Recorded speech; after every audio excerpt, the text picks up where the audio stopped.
Hello everyone, welcome again to polity and governance channel of Bodhganga Academy. तो जैसा कि आप जानते हो कि इस चैनल में we cover new initiative by ministry and all politics the topics. So आज के लेक्चर में हम लोग कवर करने वाले हैं एक गवर्नमेंट का बहुत बड़ा initiative which is meant for horticulture crop. Before starting this let me tell you one thing. आपको ये पता होना चाहिए कि जो हमारे हॉर्टिकल्चर क्रॉप्स होती हैं उसमें बेसिकली आपके जितने भी फ्रूट, वेजिटेबल और ऑर्नामेंटल प्लांट आते हैं, मतलब कैश क्रॉप और फूड क्रॉप को छोड़ के जितने भी आपके फ्रूट, वेजिटेबल और ऑर्नामेंटल प्लांट्स आते हैं they are considered horticulture crop. और क्या आप जानते हो कि अराउंड 25 to 30% एवरी ईयर ये जो ग्रो करते हैं उसका वेस्टेज में चला जाता है। अब ये वेस्टेज जो है बहुत तरीके से हो सकती है। जैसे मान लो क्या कहते हैं, आपके क्रॉप में कोई पेस्ट लग गया, पैथोजन लग गया, कोई बायोटिक एबायोटिक फैक्टर होगा, या फिर कई बार क्या होता है कि क्रॉप फार्मर्स जो है वो क्रॉप लगाते हैं लेकिन वो प्रॉपरली ग्रो कर ही नहीं पाती क्योंकि उसके अंदर कोई ऐसा वायरस लगा होता है जो कि फार्मर्स को पता ही नहीं होता। तो इसी चीजों को सॉल्व करने के लिए गवर्नमेंट ने एक इनिशिएटिव स्टार्ट किया है in the year 2024 which is known as clean plant programme. तो ये जो क्लीन प्लांट प्रोग्राम है, आज के लेक्चर में हम इसी को डिस्कस करेंगे। ये लेक्चर आपके लिए बहुत इंपॉर्टेंट होने वाला है, चाहे आप किसी प्रीलिम्स, मेंस या कॉम्पिटिटिव एग्जाम कोई की भी तैयारी कर रहे हो। These question can be asked in every question in every paper. That is why I say that you listen to lecture very carefully, बहुत ध्यान से सुनिएगा क्योंकि लेक्चर के बाद हम लोग कुछ इसके एमसीक्यू भी डिस्कस करेंगे। तो अगर आपने लेक्चर को प्रॉपरली सुन के वो एमसीक्यू अटेंड कर लिए, आपका ये टॉपिक खुद ही तैयार हो जाएगा। तो चलो विदाउट डिले स्टार्ट करते हैं क्लीन प्लांट प्रोग्राम।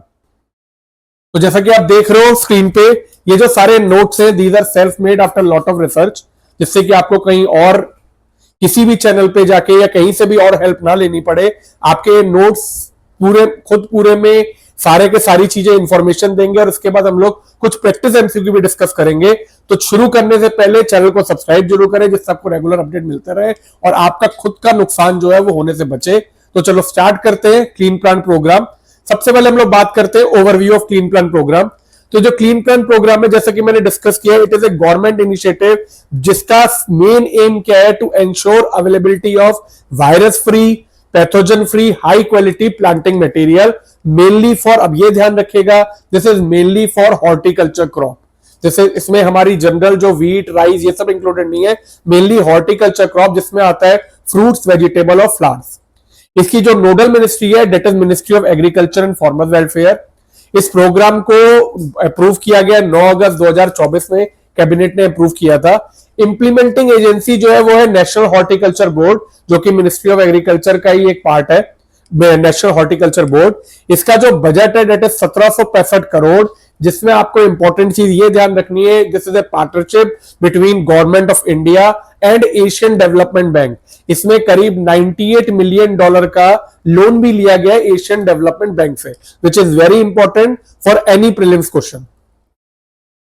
नेक्स्ट बात करते हैं इसकी जरूरत क्या थी। तो जैसा मैंने अभी आपको इंट्रोडक्शन में बताया, इसकी मेन जरूरत क्या थी कि आपके जो हॉर्टिकल्चर क्रॉप्स होती है they are very susceptible to damage before even growing. जो ग्रोथ के बाद होती है वो तो अलग बात है, लेकिन उसके पहले भी बहुत बार इसमें डैमेज हो जाता है, कभी क्लाइमेट चेंज की वजह से, कभी कोई पेस्ट, पैथोजन लग गए, ड्रॉट, सैलिनिटी, टेम्परेचर। तो इस डैमेज को रिड्यूस करने के लिए एक प्रोग्राम जो है उसकी बहुत जरूरत थी, जिससे क्या कहते हैं डैमेज रिड्यूस हो सके। कई बार ऐसा भी होता है कि प्लांट ग्रो करते उसके बाद उसमें कोई वायरस लग जाते हैं और जब तक वो सिम्टम्स पूरे अपेयर नहीं होते तब तक फार्मर को पता नहीं चलता, और जब तक फार्मर को पता चलता है तब तक क्रॉप जो आपका हॉर्टिकल्चर क्रॉप है वो पूरी बर्बाद हो चुकी होती है। तो अब बात करते हैं इसके की फीचर्स की। क्या क्या की फीचर्स है इसमें?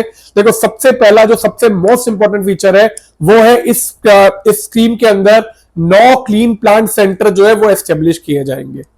क्लीन प्लांट सेंटर बेसिकली वो सेंटर होंगे जहां पे इन क्रॉप्स को फार्मर को सप्लाई करने से पहले जो सीड्स है उनको स्टडी किया जाएगा that they are disease free, उनमें कोई वायरस नहीं लगा हुआ, प्लांटिंग मटेरियल जो है वो प्रोडक्टिव बनाया जाएगा। तो they will be like a research centre, जो कि 9 क्लीन प्लांट सेंटर जो है वो ऑल ओवर इंडिया एस्टेब्लिश किए जाएंगे, जिसमें 3 जो है वो महाराष्ट्र में होंगे। कहां पे? पुणे, जो कि ग्रेप्स के लिए बहुत फेमस है, नागपुर जो कि ऑरेंजेस के लिए बहुत फेमस है, और सोलापुर पोमोग्रेनेट के लिए, अनार के लिए। तो 3 आपके महाराष्ट्र में होंगे 9 में से, बचे हुए 6 लोग आगे लोकेशन देखेंगे। इसके अलावा नेक्स्ट है मॉडर्न नर्सरी।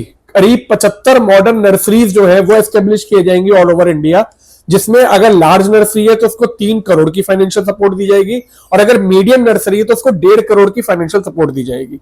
ये नर्सरी क्या करेंगी, जो जब प्लांट सेंटर से जो सीड्स आएंगे उसको पहले सैपलिंग की तरह ग्रो करेंगी, सीडलिंग्स को ग्रो करेंगी। तो करीब फार्मर को हर साल ये टारगेट है कि 8 करोड़ डिजीज फ्री सीडलिंग्स जो है वो ये नर्सरी प्रोवाइड करेगी। तो क्लीन प्लांट प्रोग्राम से रिसर्च होगा, then it will go to modern nursery. Modern nursery जो प्लांट डिजीज फ्री होंगे वो seedling, 8 crore disease free seedling हर साल फार्मर्स को प्रोवाइड किए जाएंगे, जिसमें कोई भी आगे वायरस लगने के चांस नहीं होंगे, और जिससे जो डैमेज है, जो प्रोडक्शन लॉस है, वो कम से कम होगा। इसके अलावा इंटरनेशनल कॉपरेशन जो है वो भी ली जाएगी, जिसमें अभी 2 कंट्रीज जो है इजराइल और नीदरलैंड, इससे इस प्रोग्राम के में हेल्प ली जाएगी। नेक्स्ट एक नेशनल लेवल लेबोरेटरी भी सेटअप की जा रही है पुणे में रिसर्च के लिए for original plant species under clean plant programme. इसके अलावा जो सीड्स है उसको अकाउंटेबिलिटी और ऑथेंटिसिटी के लिए सीड्स एक्ट 1966 के अंडर सर्टिफिकेट भी दिया जाएगा, जिससे कि ये पता रहे कि ये सीड्स क्रेडिबल है। तो these are all the key features of clean plant programme. Now let us see, जैसे मैंने आपको बताया 9 प्लांट सेंटर है, तो 3 तो मैंने आपको बता दिए, एक महाराष्ट्र में, पुणे में, नागपुर में, सोलापुर में। नेक्स्ट आपका जो है वो सेंटर है बेंगलुरु में, ठीक है। Next is Srinagar in Jammu and Kashmir, तो कर्नाटका में हो गया बेंगलोर में, जम्मू कश्मीर में श्रीनगर में है। Next is Mukteshwar in Uttarakhand, Bikaner in Rajasthan, Lucknow in Uttar Pradesh, and West Bengal और झारखंड में कहीं पे एक सेंटर होगा। तो these are 9 centres that will be establish at initial stages, जो कि अभी तक डिक्लेयर किया गया है। ऑब्जेक्टिव या एम्स बहुत जनरल है, ये आप पढ़ सकते हैं। डिजीज फ्री आपको क्रॉप दी जाएंगी, यील्ड को इंक्रीज किया जाए, productivity, quality of horticulture crop, export बढ़ाया जाए, डिपेंडेंस कम की जाए इंपोर्टेड प्लांटिंग मटेरियल पे, और आपको अफोर्डेबल जो क्रॉप्स है वो फार्मर को प्रोवाइड किया जाए। अब बात करते हैं इसका प्रोसेस प्रोडक्शन, ये होगा कैसे। तो देखिए, ये जो प्रोडक्शन है इसमें सबसे पहले क्या होगा, acquire, testing and propagating clean planting material. सबसे पहले क्लीन प्लांटिंग मटेरियल को जो एक्वायर करके टेस्ट किया जाएगा, which will be done in laboratories जो एस्टेब्लिश की जा रही है क्लीन प्लांट सेंटर। अगर वो प्लांट मटेरियल नेगेटिव है पैथोजेंस के लिए, तो क्या होगा, उसको सप्लाई कर दिया जाएगा आगे। लेकिन अगर वो नहीं है तो it undergoes retesting and it is then used to produce and maintain disease free mother plant. उसमें कोशिश की जाएगी उसे हटाने की, उसे रीप्रोसेस किया जाएगा, रीटेस्ट किया जाएगा, जिससे कि जब तक वो प्लांट वायरस फ्री नहीं है तब तक वो फार्मर को सप्लाई नहीं होगा। और जब ये नर्सरीज को दिया जाएगा, it will be made sure that it is under clean planting material, और इसे सर्टिफिकेट दिया जाएगा साथ में, जिससे ये श्योर पक्का रहे कि ये जो है ये ऑथेंटिक है। देन आगे अलग अलग उससे फार्मर को सप्लाई किया जाएगा। तो these will some of the benefit of clean plant programme. Economic impact सबसे इंपॉर्टेंट है, हॉर्टिकल्चर अराउंड 33% एग्रीकल्चर जीडीपी को कंट्रीब्यूट करता है, तो इसमें एक तरह से फार्मर्स को इकोनॉमिक हेल्प होगी। फार्मर्स को virus free high quality seeds मिलेंगे, प्लांट जो मिलेंगे they will free from virus, nutritious होंगे, कंज्यूमर तक हेल्दी प्लांट्स पहुंचेंगे, हेल्दी क्रॉप पहुंचेंगी। इसके अलावा इंडिया एक एक्सपोर्टर की तरह भी ग्रो कर सकता है, तो ये और इसके अलावा मोस्ट इंपॉर्टेंट, अगर एक्सपोर्टर की तरह ग्रो करेगा तो जो ट्रेड बैलेंस है फ्रूट का, जो कि इस टाइम पे $2.73 बिलियन है, वो जो है वो आपका कम होगा। Next let us see links with other initiative, जो गवर्नमेंट ने और इनिशिएटिव लॉन्च किए गए उसके साथ कैसे लिंक कर सकते हैं। तो पहला लिंक है इसका मिशन लाइफ, ठीक है, जो मोदी जी ने ग्लासगो में 2021 में एक प्रोग्राम लॉन्च किया है इंडिया ने, which is named as mission for life, which is a programme led by India to protect and preserve environment. तो ये इसके साथ भी लिंक होगा, ठीक है, क्योंकि एक तरह से आप एनवायरनमेंट को प्रोटेक्ट कर रहे हो by developing good horticulture crop. इसके अलावा national one health mission, which is a flagship scheme of Indian government, जो कि basically prime minister science technology and innovation advisory council ने लॉन्च की है। और इसका काम क्या है, national one health mission basically क्या कर रही है, ह्यूमन, एनिमल, एनवायरमेंट, हेल्थ सारे सेक्टर को एक साथ जोड़ रही है, जिससे टोटल हेल्थ डेवलपमेंट हो सके। क्योंकि ये कहा जाता है, कोविड के बाद ये देखा गया कि animal health is also more important as human health, क्योंकि अगर एनिमल की वजह से ही कई वायरस ऐसे होते हैं जो कि ह्यूमंस में स्प्रेड होते हैं या आगे एनिमल में स्प्रेड होते हैं, जो कि बहुत नुकसान करते हैं, जैसे स्वाइन फ्लू हो गया, कोविड हो गया। इसी वजह से इस पर बहुत काम किया जा रहा है। तो it is one of the part of national well health mission also. इसके अलावा it is a part of flagship scheme for horticulture programme which is mission for integrated development of horticulture, जो कि सेंट्रली स्पॉन्सर्ड स्कीम है, 2014-15 से launch की गई है। इसका एक पार्ट है। एंड नेक्स्ट इज आत्मनिर्भर भारत। ये सबसे इंपॉर्टेंट है। भारत आत्मनिर्भर बढ़ेगा जब अपनी चीजों को खुद प्रोड्यूस करेगा, तो एक उसका स्टेप है। नेक्स्ट में चैलेंज और कंसर्न। तो देखो, हर एक स्कीम को जो इंप्लीमेंट किया जाता है उसमें सबसे बड़ी प्रॉब्लम ये होती है कि वो प्रॉपरली इंप्लीमेंट हो, उसमें कुछ चैलेंजेस और कंसर्न होते हैं।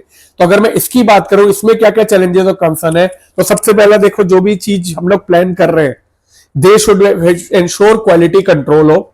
इसके अलावा जो ट्रांसपोर्टेशन कॉस्ट, इंफ्रास्ट्रक्चर कॉस्ट होगी, लॉजिस्टिक होगी, छोटे छोटे फार्मर से पहुंचाने के लिए अभी वो अकाउंट में नहीं लिया गया है। ये मेक श्योर करना बहुत जरूरी है कि ये खाली बड़े फार्मर्स के पास नहीं, जो छोटे छोटे जो मार्जिनल फार्मर्स हैं, जिनको बहुत ज्यादा जरूरत है, उधर तक ये एडवांटेज पहुंचे। ठीक है। इसके अलावा जो ये टेक्निक डेवलप की जा रही है, तो इसके साथ फार्मर्स को भी ट्रेन करना होगा कि उसे ग्रो भी सही से किया जाए, जिससे क्या कहते हैं, जो रिसर्च करके चीजें पहुंच रही है उसको प्रॉपरली इंप्लीमेंट किया जाए। तो ये सारी चीजें challenges. This is quick revision. जैसा बताया, डिजीज फ्री 9 प्लांट सेंटर होंगे। ठीक है। क्रॉप जो है वो ज्यादातर जितने भी आपके फ्रूट्स हैं, grape, citrus, pomegranate, mango, guava, lychee, apple, ये सारे के सारे हैं। ये मेजर लोकेशन है जहां पे एस्टेब्लिश किया जाएगा।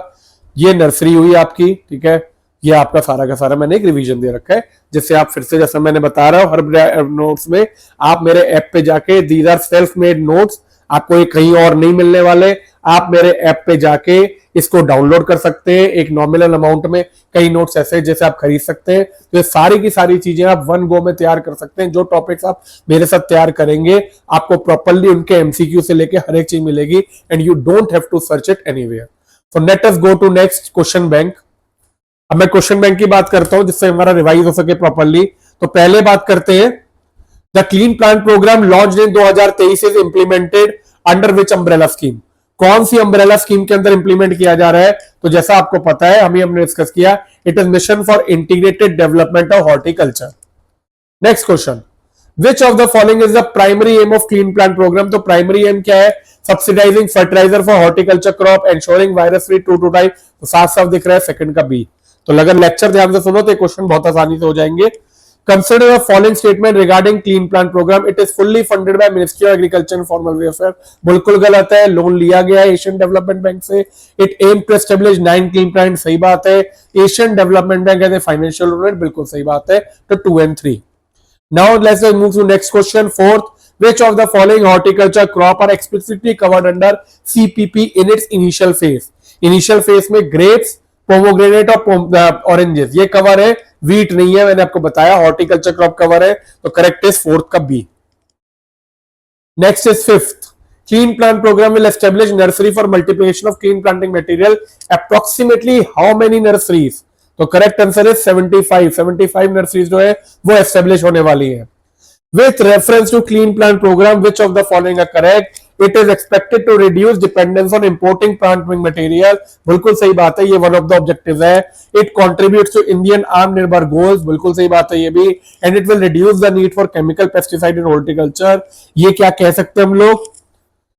बिल्कुल कह सकते हैं, क्योंकि अगर प्लांट्स जो है वो देखो, अब ये इनडायरेक्ट क्वेश्चन है, अगर प्लांट्स आपके वायरस फ्री होंगे और आपको पता है कि ये टेस्टेड है, तो केमिकल पेस्टिसाइड का यूज ऑब्वियसली कम होगा। तो करेक्ट आंसर विल बी 6 का D. 1, 2 and 3. Which of the following institution agency are involved in implementing clean plant program? National Horticulture Board, it is the implementing agency. ICAR, it is a research agency, ये भी involve है। ICAR आपको पता है top most research facility है agriculture field में। Ministry of agriculture and farmer welfare, जब ये दो इन्वॉल्व है तो ये पार्टी मिनिस्ट्री के हैं, तो ये तो हो गई involve. Food corporation of India, इसका कुछ लेना देना नहीं है। तो correct answer is a. Next, consider the following statement about clean plant program. It is a part of national food security mission. नहीं। It focuses on producing virus-free true type planting material. बिल्कुल सही। It cover horticulture crop जैसे कि grapes, oranges and pomegranate, ये भी सही है। तो correct answer is 8 का B। तो देखो, ये लेक्चर के साथ क्वेश्चन करने से यही फायदा होता है, आपका रिवीजन वन गो में हो जाता है, जिससे आपको ये स्कीम जो है वो बिल्कुल याद रहेगी। तो 15 या 20 मिनट में आप ये प्रॉपरली स्कीम तैयार कर सकते हो। ठीक है, आगे ये कुछ क्वेश्चन और है। With reference to horticulture development India, which of the following correctly differentiate clean plant programme for earlier initiative like NHM national health mission या एमआईडीएच हॉर्टिकल्चर मिशन। हेल्थ गलती से बोल दिया। So correct answer for 9th will be CPP emphasis direct subsidy no disease free planting material, इसी की बात हो रही है, तो correct answer will be B. Next let's move to 10th। Which of the following outcome can be directly attributed to effective implementation of CPP? Higher acceptance of Indian horticulture export in global market। बिल्कुल सही है। देखो, जब अगर crop certified होंगी कि ये research के बाद हेल्दी है तो हायर एक्सेप्टेंस होगी। रिडक्शन इन क्रॉप लॉसेज, ये भी सही है। इंक्रीज इन एमएसपी, ऐसा कुछ नहीं है, तो ए का 1 and 2। Last question, which international financial institution है partly supporting CPP? So correct answer is Asian Development Bank. So this was all about clean plant program. I hope आपको ये लेक्चर जो है वो समझ में आया हो, एमसीक्यू हेल्पफुल हुए हैं। तो अगर आपसे रिक्वेस्ट है, आपको ये लेक्चर अगर अच्छा लगा है तो चैनल को लाइक, सब्सक्राइब और वीडियो को शेयर करना मत भूलिएगा। आगे के सारे अपडेट्स आपको मिलते रहेंगे। तो अगले लेक्चर में मिलते हैं एक और नई स्कीम के साथ, एक और नई इंटरेस्टिंग जानकारी के साथ। तब तक ध्यान रखिए। Take care, God bless, have a good day and good night.